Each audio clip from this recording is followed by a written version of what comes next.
The forest trail was overgrown, the dirt path barely visible under a thick carpet of leaves.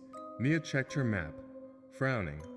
The app said there should be a trail head here, but all she saw were trees and shadows that seemed to stretch endlessly. Ignoring her unease, she pushed on. The hike was supposed to take 3 hours, a perfect escape from the monotony of city life. But the deeper she ventured, the more the forest seemed to close in around her. The birdsong vanished, replaced by an oppressive silence broken only by the occasional snap of a twig. After what felt like hours, Mia came across something that didn't belong. A rusted bicycle lay half buried in the underbrush, its tires long rotted away. Nearby, a child's shoe sat neatly on a rock, untouched by time. Mia shivered, probably just old trash, she muttered, though her voice felt swallowed by the air. She kept walking, but her pace quickened. Then she saw it, a wooden sign with peeling red paint. "Welcome to Elder Hollow. Turn back." "Turn back," she whispered, laughing nervously. What is this, a horror movie? But as she stepped past the sign, the air grew heavier.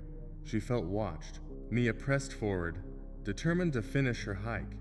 She barely noticed the transition at first, trees twisting unnaturally, the leaves above blotting out the sunlight. Her footsteps echoed, though the ground was soft. Suddenly, she stumbled into a clearing. In the center stood an old well, its stones slick with moss. A rope dangled into the dark maw. As she approached, something wet splattered against her cheek. Looking up, her breath caught. Suspended in the trees were figures, human shapes wrapped in vines, their faces frozen in terror. A voice, faint and raspy, came from the well. "Thirsty? Mia spun around, heart hammering. No one was there. Thirsty?" The voice repeated, louder. The rope twitched, and a pale, withered hand began to emerge, clutching the frayed strands. Mia ran. She didn't stop until she burst out of the forest, collapsing onto the pavement of an empty road. When she looked back, the trailhead was gone, swallowed by an impenetrable wall of trees. She never went hiking again.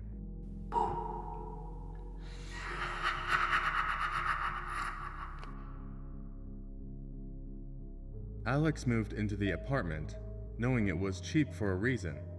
The building was ancient, the walls thin, and the landlord didn't bother to hide the signs of neglect.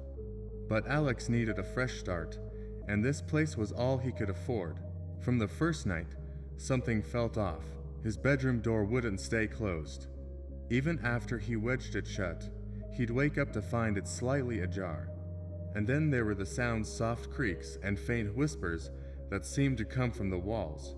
It's an old building, Alex told himself. Houses settle. But the unease grew. One morning, he found a series of small scratches on the doorframe, as though something had been clawing at it.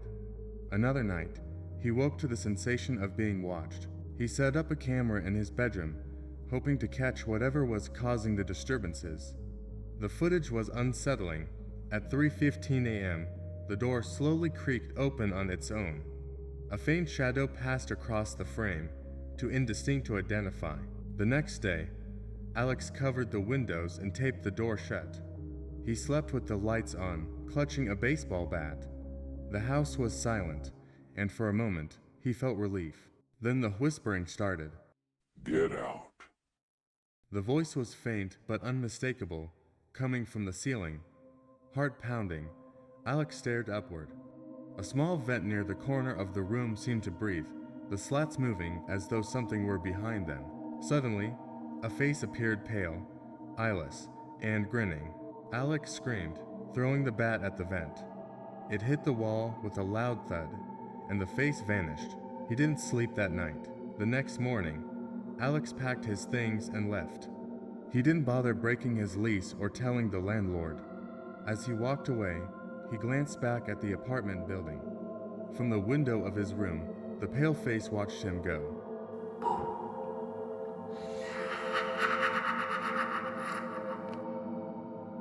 Emily loved her grandmother's attic.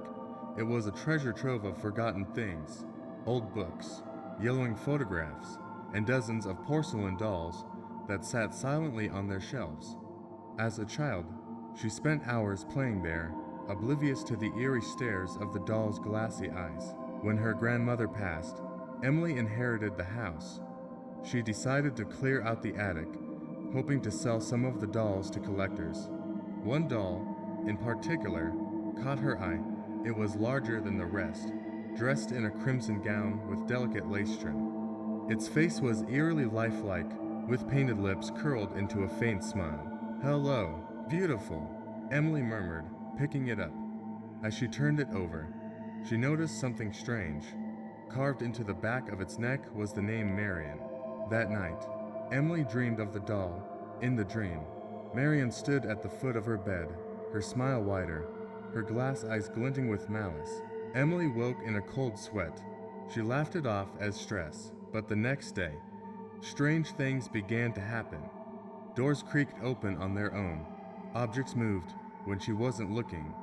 And the doll, it never stayed where she left it. One morning, Emily found Marion sitting on the kitchen counter, her head tilted as if watching her. She hadn't brought the doll downstairs. "Stop it," she muttered, shoving the doll back into the attic. But as the days passed, the disturbances grew worse. She heard footsteps in the hall at night, faint giggles echoing through the house. Desperate, Emily decided to destroy the doll. She took it to the fireplace, dousing it in lighter fluid. As the flames consumed the crimson gown, a high-pitched scream filled the air. The fire went out abruptly, leaving the doll untouched. Its smile was now a wide, toothy grin. "You can't get rid of me." A voice whispered. Emily spun around, but no one was there. The next morning, neighbors found the house empty. The attic, however, was untouched. Sitting in the center of the room was Marion, her crimson dress pristine, and her smile eternal.